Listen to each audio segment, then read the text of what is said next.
Hello दोस्तों, कैसे हैं आप लोग। हमारे YouTube चैनल बागनाथ क्लासेस में आपका बहुत बहुत स्वागत है। दोस्तों, मैं आपको प्रेजेंट इंडेफिनिट टेंस पढ़ा रहा था। प्रेजेंट इंडेफिनिट टेंस के वाक्यों के अंत में कुछ पहचान बताई थी मैंने आप लोगों को। ता है, ती है, ते हैं, ते हूँ, ती हूँ आदि शब्द आते हैं तो वो किस टेंस के होंगे? प्रेजेंट इंडेफिनिट टेंस के होंगे। देखिए यहाँ पर मैंने आपको रूल्स ऑफ ट्रांसलेशन अनुवाद के कुछ नियम बताए थे। मोटा मोटी हम देख लेते हैं उसको। अभी मैंने क्या कहा था, अगर एक वचन कर्ता होगा, एक वचन कर्ता का मतलब है he, she, it and name of person, name of person, name of person.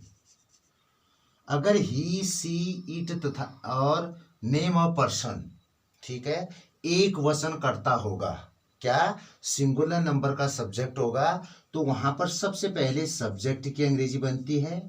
ठीक है, फर्स्ट में किसकी अंग्रेजी बनेगी? सब्जेक्ट की, कर्ता की। फिर आपका क्या आता है?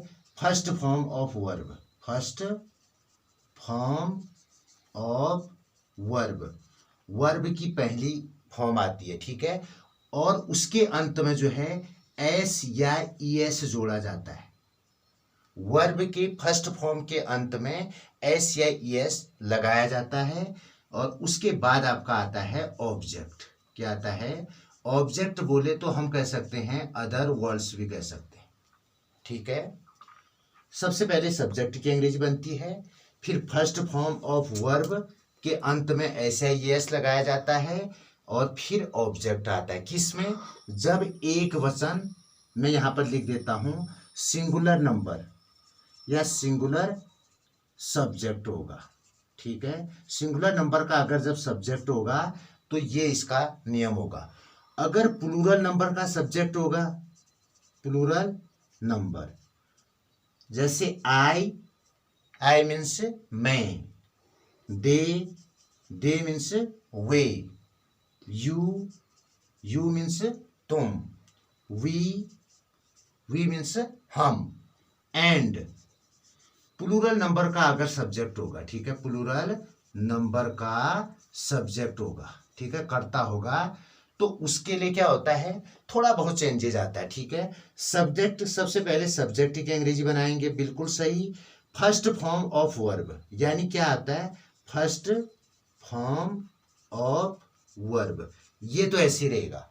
इसके अंत में एस या ईएस नहीं लगाया जाता है। प्लूरल नंबर के सब्जेक्ट के साथ वर्ब के अंत में एस या ईएस नहीं लगाया जाता है। और उसके बाद आपका किसकी अंग्रेजी बन जाएगी? ऑब्जेक्ट। ऑब्जेक्ट कहें, अदर वर्ड्स भी आप इसको कह सकते हैं। तो ये तो है आपका किस प्रकार के सेंटेंस की अंग्रेजी बनाने के लिए? सिंपल सेंटेंस की। कौन सा? Simple sentence. सिंपल सेंटेंस को जो है दोस्तों पॉजिटिव सेंटेंस भी कहा जाता है, अफर्मेटिव सेंटेंस भी कहा जाता है। तो ये तो आपका क्लियर आ गया इतना समझ में। अब हम बात करते हैं निगेटिव सेंटेंस की। कौन सी सेंटेंस की? निगेटिव। प्रेजेंट इंडेफिनिट टेंस के अगर निगेटिव सेंटेंस की हम अंग्रेजी बनाते हैं, सबसे पहले तो हमें ये पता होना चाहिए, मैंने आपको फर्स्ट वीडियो में बता रखा है। अगर आप लोगों को और अच्छी तरह से पढ़ना है तो आप पहली वीडियो को भी अवश्य देखें, मेरा पार्ट 1, ठीक है, टेंस पार्ट 1 वाले में मैंने क्या कह रखा है। देखो, सिंपल सेंटेंस या पॉजिटिव सेंटेंस किसे कहते हैं? ऐसे वाक्य जिसमें नहीं शब्द का प्रयोग नहीं होता है। लेकिन निगेटिव सेंटेंस में क्या होता है? नहीं शब्द का प्रयोग होता है, वाक्य के कहीं पर भी, ठीक है, नहीं शब्द जरूर आता है। तो उसके लिए जब हम सबसे पहले सिंगुलर सब्जेक्ट की अंग्रेजी बनाएंगे तो क्या करेंगे? देखो, सिंगुलर सब्जेक्ट के साथ अगर हमारे पास सिंगुलर सब्जेक्ट होगा तो सबसे पहले हम सब्जेक्ट की अंग्रेजी बनाएंगे, प्लस अब इसके साथ जो है डज नॉट का प्रयोग करेंगे। किसका प्रयोग करेंगे? डज नॉट का प्रयोग करेंगे। बात समझ रहे हैं? डज नॉट का प्रयोग करेंगे। उसके बाद आपकी फर्स्ट फॉर्म ऑफ वर्ब आएगी, फर्स्ट फॉर्म ऑफ वर्ब और लास्ट में जो है ऑब्जेक्ट आ जाएगा। क्लियर हो गया? क्या कहा मैंने? अगर हमारा पास सिंगुलर नंबर का सब्जेक्ट होगा तो सबसे पहले हम सब्जेक्ट की अंग्रेजी बनाएंगे। और जैसे कौन कौन से होंगे सिंगुलर नंबर के सब्जेक्ट? ही, सी, इट तथा जो नाम होंगे, ठीक है, जैसे मोहन है, सीता है, रीता है, मीरा है। बात समझ रहे हैं? अगर ये आ जाएगा तो वहां पर हम किसका प्रयोग करेंगे? इनके साथ डज नॉट का प्रयोग करेंगे।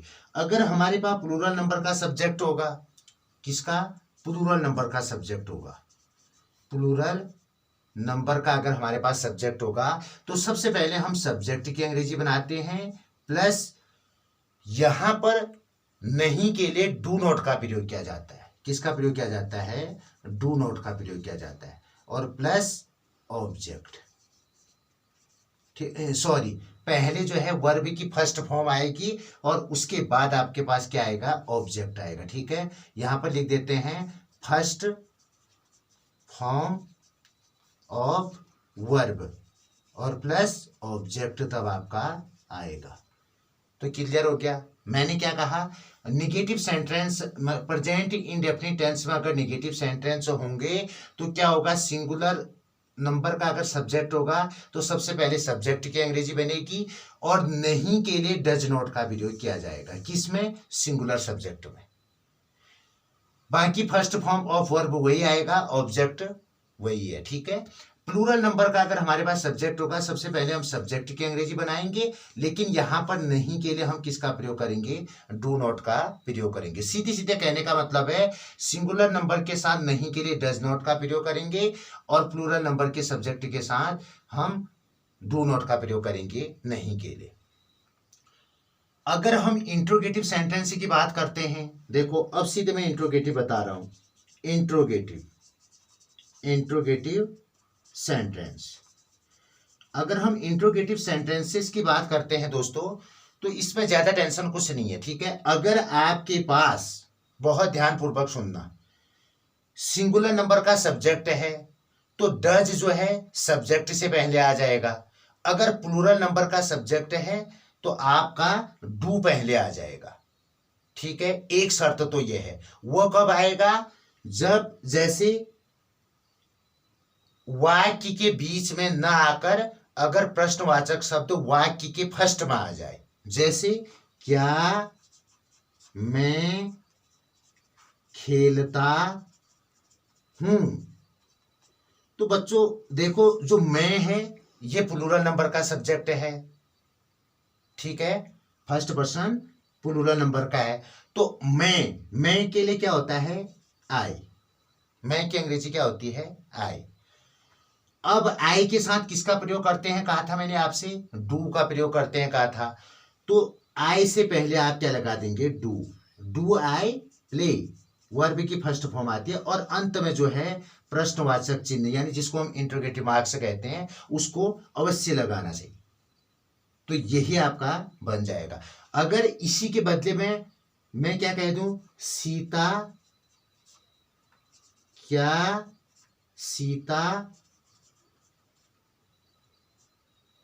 खाना खाती है, तो यहां पर सीता क्या है? सिंगुलर नंबर में। ठीक है, इस वाले के साथ आएगा। ठीक है, तो सबसे पहले सब्जेक्ट की अंग्रेजी नहीं बनाएंगे। यहां पर सबसे पहले क्या करेंगे? सब्जेक्ट सीता है तो सीता से पहले हमें क्या लगाना होगा? डज सीता ईट, ठीक है, फूड, क्वेश्चन मार्क। बस क्लियर हो गया ना?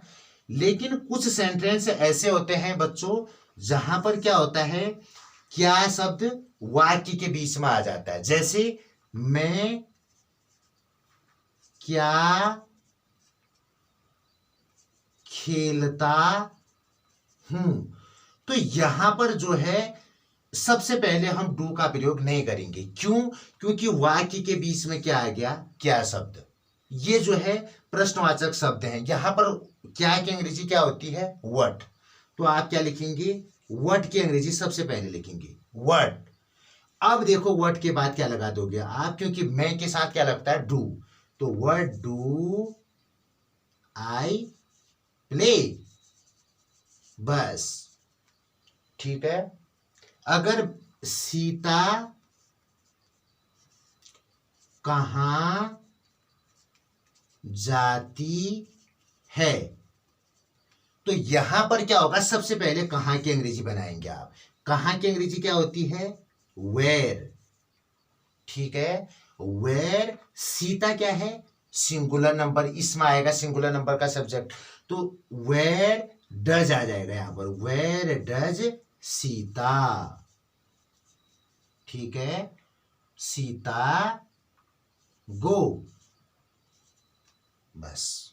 ठीक है, ये तो आपका क्या है, इंट्रोगेटिव सेंटेंस बता दिया। बाकी आपका अगर हम कुछ सेंटेंस का अभी प्रैक्टिस कर लेते हैं, आप लोगों के समझ में आ जाएगा। ठीक है, जैसे कुछ पॉजिटिव सेंटेंस दे देता हूं मैं आप लोगों को, कुछ निगेटिव सेंटेंस दे देता हूं, और इंट्रोगेटिव सेंटेंस दे देते हैं। ठीक है, जैसे पॉजिटिव सेंटेंस में मैं कह सकता हूं, मैं अपना पाठ याद करता हूं, तो ये तो सिंपल सा है। मैं की अंग्रेजी आई, सबसे पहले सब्जेक्ट की अंग्रेजी बनेगी।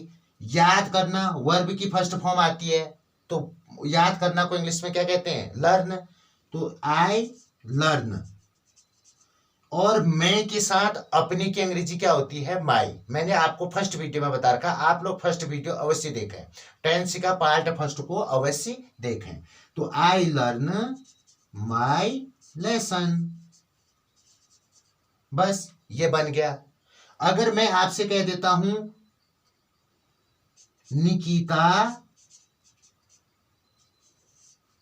खाना खाती है, तो सीधे सीधे क्या है, निकिता क्या है, सिंगुलर नंबर का सब्जेक्ट है, तो सबसे पहले आप क्या कर देंगे, निकिता की अंग्रेजी बनाएंगे। निकिता खाती है, खाती है की अंग्रेजी क्या होती है, ईट।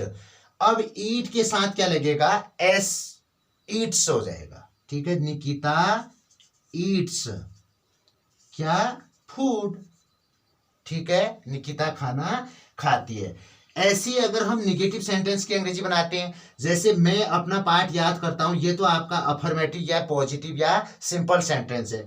अगर मैं इसका निगेटिव बनाऊंगा तो क्या हो जाएगा, मैं अपना पाठ याद नहीं करता, करती हूं या करता हूं, जो भी कहते हो आप। देखो यहां पर नई शब्द आया नहीं आया, तो सीधे सीधे हमने पहचान लिया कि ये क्या है, निगेटिव सेंटेंस है।